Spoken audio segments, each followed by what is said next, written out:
pengawas pemilu yang menurut saya sudah sangat teruji nih. Ya. Dan saya bangga didukung oleh jajaran yang solid, kuat.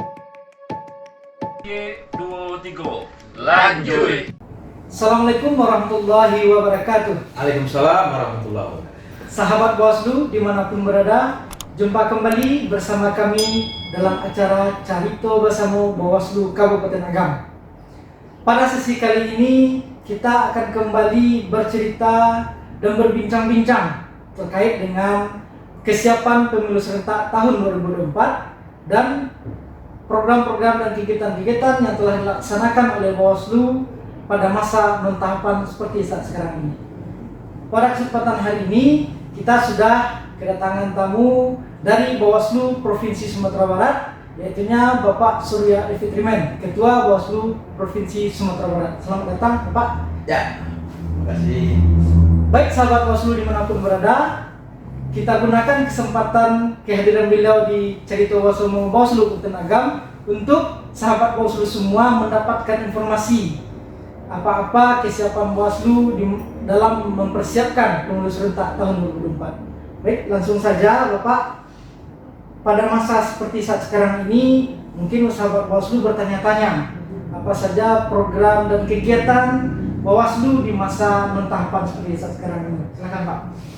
Ya, terima kasih. Assalamualaikum warahmatullahi wabarakatuh. Waalaikumsalam warahmatullahi Selamat wabarakatuh. pagi, salam sejahtera untuk sahabat Bawaslu yang mengikuti kegiatan ini, Ya. di mana saja Anda berada, terkait dengan program dan kegiatan pada masa non-tahapan, apa saja yang dilakukan oleh Bawaslu beserta jajarannya.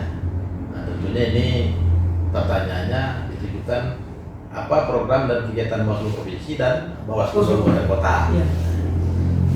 Pertama, tentunya saya ingin menyampaikan bahwasanya untuk tahun kegiatan 2022 ini, untuk program dan kegiatan yang dilakukan oleh Bawaslu dan jajarannya dibagi ke dalam dua kelompok.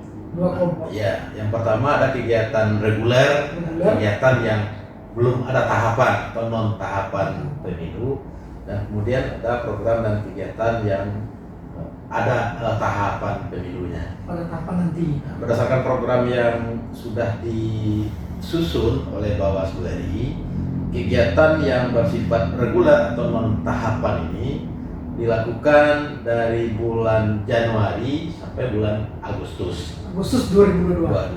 dan nanti kegiatan yang tahapannya direncanakan akan dilakukan di bulan September sampai Desember 2020.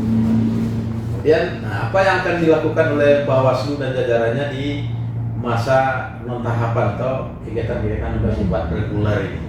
Tentu saja banyak. Di antaranya, misalnya Bawaslu menyusun program kegiatan untuk tahun anggaran 2022 ini dengan mengkoordinir dan mengkonsolidasikan Bawaslu Kabupaten Kota di Bawaslu Provinsi, maksudnya Ya. mengkoordinir, mengkonsolidasikan, memberikan sosialisasi supaya Bawaslu Kabupaten Kota bisa menyusun rencana kegiatan berdasarkan dua modal tadi, di anggaran dan kegiatan reguler dan anggaran dan kegiatan di tahapan nantinya. Yang kedua, tentu ada program-program kegiatan yang kita lakukan secara faktual di lapangan sesuai dengan tugas, kewenangan, dan kewajiban yang diberikan oleh undang-undang. Misalnya melakukan pengawasan pemilu partisipatif dalam konteks bagaimana kita menggerakkan selalu dari waktu ke waktu masyarakat untuk aktif berpartisipasi melakukan pengawasan pemilu yang tentunya langkah-langkahnya dilakukan dari saat ini, bukan ketika saat tahapan pemilu ada saja atau ketika ada pemilihan atau tahapannya sedang berlangsung saja. Tapi setiap saat kita membangun bagaimana pemahaman dan kesadaran masyarakat itu dalam konteks demokrasi untuk memperkuat demonstrasi itu. Nah, salah satunya dengan memberikan pemahaman bagaimana masyarakat mau terlibat secara aktif nantinya. Dan ini belum tahapan, nantinya di saat tahapan pemilu berlangsung. Makanya kegiatan-kegiatan seperti ini pada pelaksanaannya misalnya melakukan kerjasama, MOU dengan berbagai stakeholder yang tujuannya nanti bagaimana keterlibatan stakeholder tadi secara aktif melakukan aktivitas yang juga mendorong masyarakat sipil lainnya untuk ikut berpartisipasi mengawasi pemilu.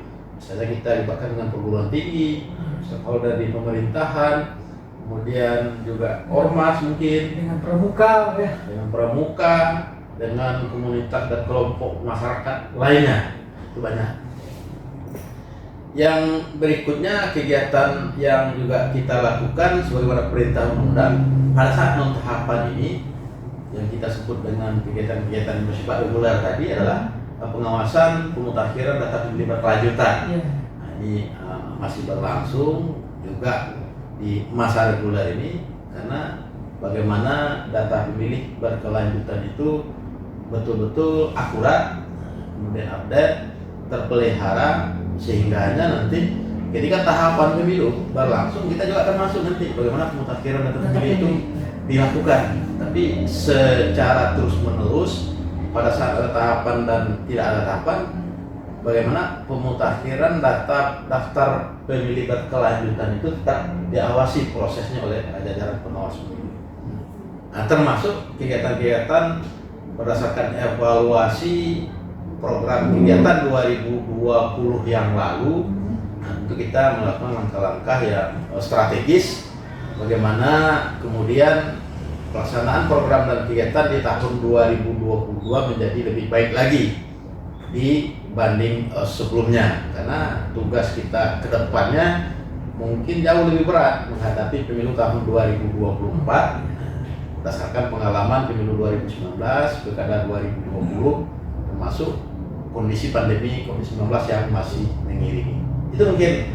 Baik, sahabat Bawaslu, itu kegiatan-kegiatan Bawaslu itu ada dua tadi yang beliau sebutkan, kegiatan yang sifatnya reguler dan kegiatan yang nanti sifatnya ketika ada tahapan. Baik, ini mungkin sahabat Bawaslu juga bertanya-tanya Pak, karena undang-undang pemilu dan undang-undang pilkada masih belum satu undang-undang, masih belum digodok. Lalu KPU tentang tahapan juga masih belum ada. Sahabat-sahabat Bawaslu mungkin bertanya-tanya, kapan kira-kira ini tahapan pemilu akan dimulai? Karena waktu sudah semakin dekat gitu Pak. Nah, silakan Pak.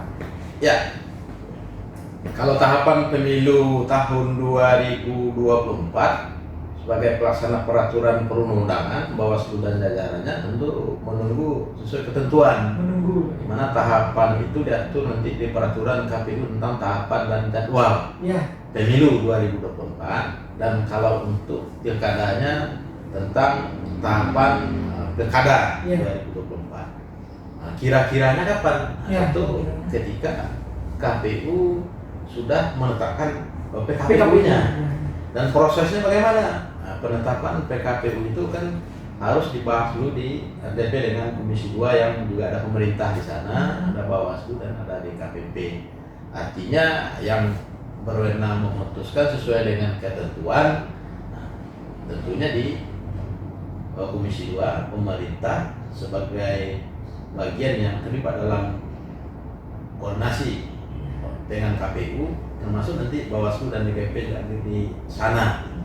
Jadi kira-kiranya kapan ya? Kira-kiranya ketika nanti sudah keluar keputusannya. Menunggu keputusan KPU-nya. Iya. Itu sahabat Bawaslu. Jadi sampai saat sekarang ini kita masih menunggu PKPU mengenai tahapan program dan kapan dimulainya pemilu serentak tahun 2024 ini.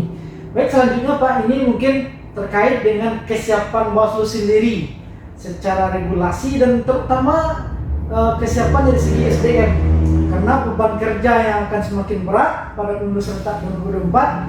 Apa saja kira-kira kesiapan-kesiapan yang telah disiapkan oleh utamanya ya Bawaslu Provinsi Sumatera Barat dalam menghadapi pemilu serentak 2024? Ya, kalau saya menilai sampai sejauh ini secara SDM dan organisasi Bawaslu Provinsi Sumatera Barat dan Bawaslu Kabupaten Kota Sumatera Barat sudah sangat siap menghadapi pemilu tahun 2024. Nah, kenapa bisa saya sampaikan seperti itu? Karena tentu ada indikator yang juga menjadi alasan saya menyebutkan itu. Pertama, indikatornya kita sudah melewati pemilu tahun 2019 yang secara serentak pemilu legislatif dan pemilu presiden wakil presiden dengan 5 kota. Setelah itu di Sumatera Barat juga dilakukan pemilihan kepala daerah secara serentak antara gubernur dan pemilihan bupati wali kota di 13 kabupaten kota. Nah, situasi dan keadaan yang mengiringi baik pemilu maupun pilkada 2020 yang lalu mungkin akan hampir sama dengan ketika pemilu tahun 2024 akan dilaksanakan nanti. Artinya secara sumber daya manusia dan organisasi, Bawaslu Provinsi Sumatera Barat, Bawaslu Kabupaten Kota Sumatera Barat yang ada saat ini sudah sangat siap menghadapi pemilu tahun 2024, termasuk dukungan support sistem dari jajaran kesekretariatan. Karena kita sudah mengalami pemilu dan pilkada di 2 tahun terakhir ini.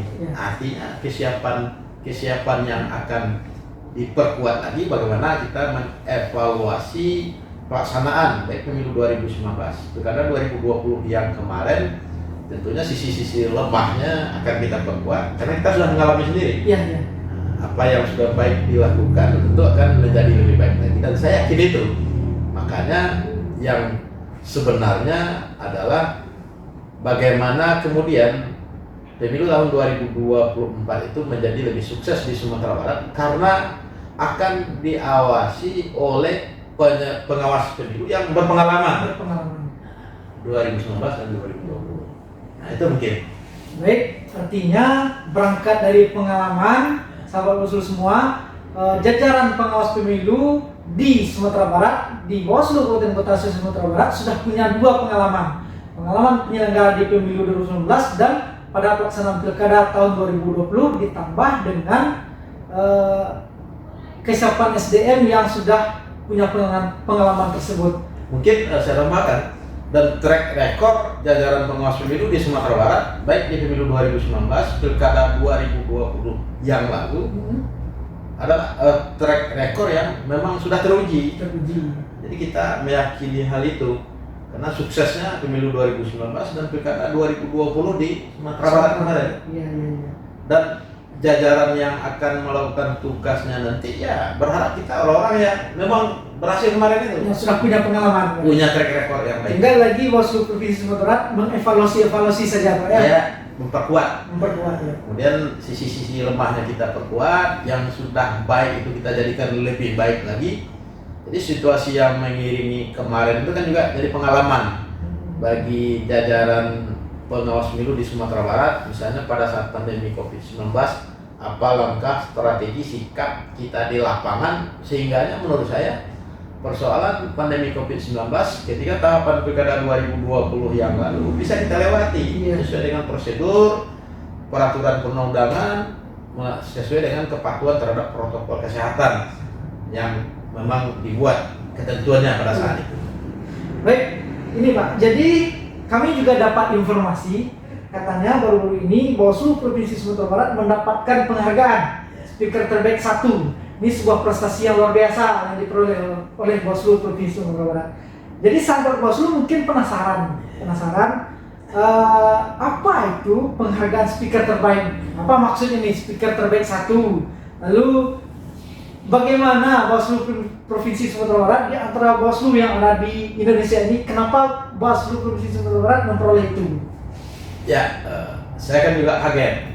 Karena ada pemberian penghargaan dari Bawaslu RI terkait dengan pemberian keterangan tertulis perselisihan hasil pemilihan di Mahkamah Konstitusi waktu itu. Dan memang Bawaslu Sumatera Barat pada saat itu juga memberikan keterangan secara tertulis di Mahkamah Konstitusi terkait dengan perselisihan hasil pemilihan kepala daerahnya. Pemilihan gubernur dan wakil gubernurnya tahun 2020 yang lalu. Kami Bawaslu Sumatera Barat ketika memberikan keterangan tertulis di Mahkamah Konstitusi saat itu kan juga bukan untuk mengejar penghargaan ini. Karena kita kan tidak tahu juga ada penghargaan rupanya. Jadi yang kita lakukan pada saat itu adalah melakukan yang terbaik yang bisa kita lakukan dengan penuh persiapan, karena pada saat pemberian keterangan tertulis tersebut itu kan saat pandemi COVID-19 sedang berlangsung. Ya. Jadi kita melakukannya sesuai dengan protokol kesehatan. Bagaimana kemudian tata cara protokol kesehatan diterapkan di Mahkamah Konstitusi, kita ikuti prosedurnya. Kemudian termasuk persiapan mental dan fisik itu berkaitan juga bagaimana kita bisa percaya diri memberikan keterangan tertulis di Mahkamah Konstitusi. Nah, tentu ada indikatornya juga. Kepercayaan diri kita memberikan keterangan tertulis dalam ini kan saya sebutkan tadi ada 3 hal, ada persiapan, pelaksanaan, kemudian bagaimana paskanya. Nah, di tahapan persiapan ini persiapan yang saya sebutkan yang menimbulkan kepercayaan diri tadi, persiapan mentalnya itu, tentu kita memiliki data permasalahan yang terjadi yang keterangannya kita sampaikan di Mahkamah Konstitusi terkait dengan proses di tahapan pilkada yang terjadi, sehingga ketika ada muncul gugatan dalam permohonan sengketa tadi, kita bisa menjelaskan peristiwa yang sebenarnya itu seperti apa. Kan kita istilahnya memberikan keterangan kenyataan yang kita sampaikan itu dalam sudut pandang pengawasan Bawaslu pada waktu itu kejadiannya seperti apa, kira-kira seperti itu.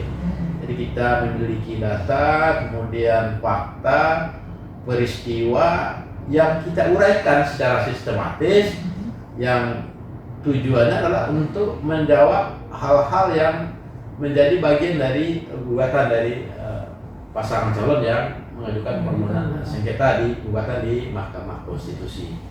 Nah, itu persiapannya. Nah, dalam pelaksanaannya pada saat memberikan keterangan tertulis di Mahkamah Konstitusi itu, yang pertama tentu kita mengikuti protokol kesehatan. Kemudian kita memberikan keterangan berdasarkan fakta-fakta yang memang kejadiannya seperti itu. Dan bagaimana kita menghimpun data sesuai dengan gugatan yang disampaikan, sehingganya kemudian majelis hakim, yang mulia majelis hakim Mahkamah Konstitusi, bisa menerima apa yang kita berikan keterangannya itu, bisa menerima dalam tanda kutip yang saya sampaikan itu, bisa menjelaskan kejadiannya seperti apa. Jadi apakah sesuai gugatan atau sesuai yang dijelaskan oleh KPU, karena kita sifatnya memberi keterangan. Dan berdasarkan hal itulah mungkin saya nggak tahu Bawaslu memberikan penilaian bahwasanya Bawaslu Sumatera Barat mendapatkan penghargaan speaker terbaik 1 dalam penyampaian keterangan di Mahkamah Konstitusi. Pasca itu bagaimana? Pasca pelaksanaan pemberian keterangan itu kan kita juga melaporkan. Kalau awalnya kita ditugaskan oleh Bawaslu RI untuk memberikan keterangan di Mahkamah Konstitusi, kemudian berdasarkan penampingan dari Bawaslu RI kita susun keterangan itu. Paskanya tentu kita laporkan apa yang sudah kita sampaikan, dan juga karena selama memberikan keterangan itu kita juga didampingi oleh Bawaslu RI, walaupun tidak langsung di ruang sidang, tapi Bawaslu RI hadir secara virtual dalam persidangan perselisihan hasil pemilihan itu langsung dari kantor Bawaslu yang mendampingi kami, termasuk Bawaslu provinsi dan kabupaten kota lain yang juga melakukan pemberian keterangan di Mahkamah Konstitusi. Perlakuannya sama yang dilakukan ke Bawaslu Sumatera Barat. Menurut saya karena kaget menerima penghargaan ini, penjelasannya baru seperti ini. Iya. Jadi tidak menyangka juga ada penghargaan seperti ini, Pak ya? Ya, kami nggak menyangka dan juga bukan mengejar penghargaan itu. Kami hanya memberikan yang terbaik, kemudian melakukan yang terbaik berdasarkan fakta, peristiwa, data yang kita miliki sesuai dengan apa yang sesungguhnya terjadi, kemudian melalui pendampingan oleh Bawaslu RI, di mana keterangan itu disusun dan kita sampaikan dengan sebaik-baiknya di hadapan yang mulia Hakim Mahkamah Konstitusi. Baik, sahabat Bawaslu dimanapun berada, semoga prestasi yang telah diraih oleh Bawaslu Provinsi Sumatera Barat menjadi lecutan juga bagi Bawaslu Kabupaten Kota agar memberikan kinerja terbaiknya dalam penyelenggaraan pemilu nanti pada pemilu serentak tahun 2024, dan Bawaslu Provinsi Sumatera Barat memperoleh penghargaan kembali pada pemilu serentak tahun 2024 nantinya. Yang terakhir Pak, kira-kira apa harapan Bapak sebagai Ketua Bawaslu Provinsi Sumatera Barat dalam pelaksanaan pemilu serentak tahun 2024 nantinya?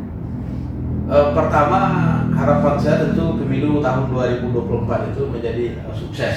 Sukses. Dan tentunya kita semua berharap lebih sukses dari pemilu Pemilu sebelumnya, ya. 2019 ataupun pilkada sebelumnya, pilkada 2020. Pertama. Yang kedua, harapan saya ingin memotivasi jajaran Bawaslu Kabupaten Kota di Sumatera Barat dan melecut semangat jajaran Bawaslu Kabupaten Kota untuk bekerja dengan lebih baik lagi. Iya. Sepanjang pemilu 2019, pilkada 2020 sudah bekerja dengan sangat baik.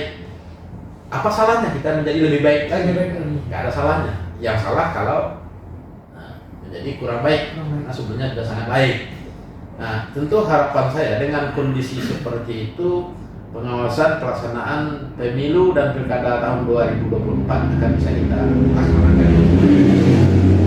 Karena kita sudah memiliki pengalaman di 2 tahun terakhir, pemilu 2019 dan pilkada 2020, termasuk pada saat kondisi pandemi COVID-19 menyertai tahapan pilkada 2020 yang lalu. Nah, artinya seharusnya tidak ada yang akan kita cemaskan, karena kita sudah memiliki pedoman, kemudian bagaimana pelaksanaan sepanjang pemilu dan pemilihan yang sudah kita lewati, dan kemudian kita juga sudah memiliki data evaluasinya. Ya. Apa yang terbaik kita lakukan, apa yang seharusnya kita lakukan, dan bagaimana kemudian kita secara bersama-sama, secara kelembagaan menyikapi situasi nanti di tahun 2024, karena tidak akan jauh berbeda dinamikanya dengan apakah pemilu 2019 atau pilkada 2020 dalam beberapa hal dan beberapa segi. Itu mungkin.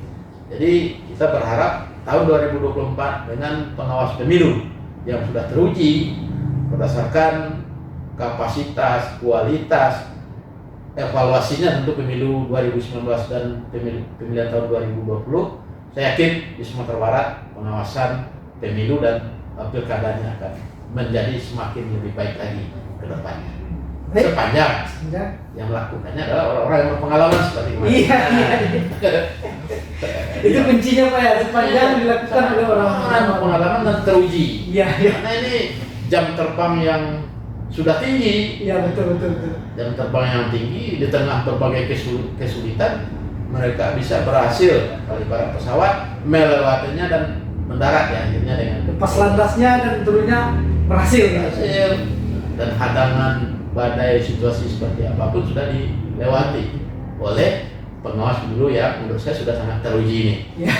Dan saya bangga didukung oleh jajaran yang solid, kuat. Nah, kemudian berkualitas, punya kapasitas, berintegritas, mentalitas, ya. Profesionalitas sebagaimana jajaran pengawas pemilu di 19 kabupaten kota di Sumatera Barat. Terima kasih. Sahabat Bawaslu dimanapun berada, itu harapan dari beliau. Semoga nanti pada pemilu serentak tahun 2024 di Sumatera Barat pemilu berjalan lebih sukses, lebih aman, lebih damai, dan tentunya harapannya juga Bawaslu Provinsi Sumatera Barat dan Bawaslu Kabupaten Kota nanti juga mendapatkan penghargaan yang lebih baik lagi ke depannya. Amin. Baik, mungkin pada sesi kali ini sekian dulu bincang-bincang kita dengan Bapak. Mudah-mudahan sahabat Bawaslu mendapatkan informasi dan motivasi dalam bincang-bincang kali ini. Sekian dari kami dalam cerita Bawaslu Kabupaten Agam. Saya Rindy pamit. Salam awas.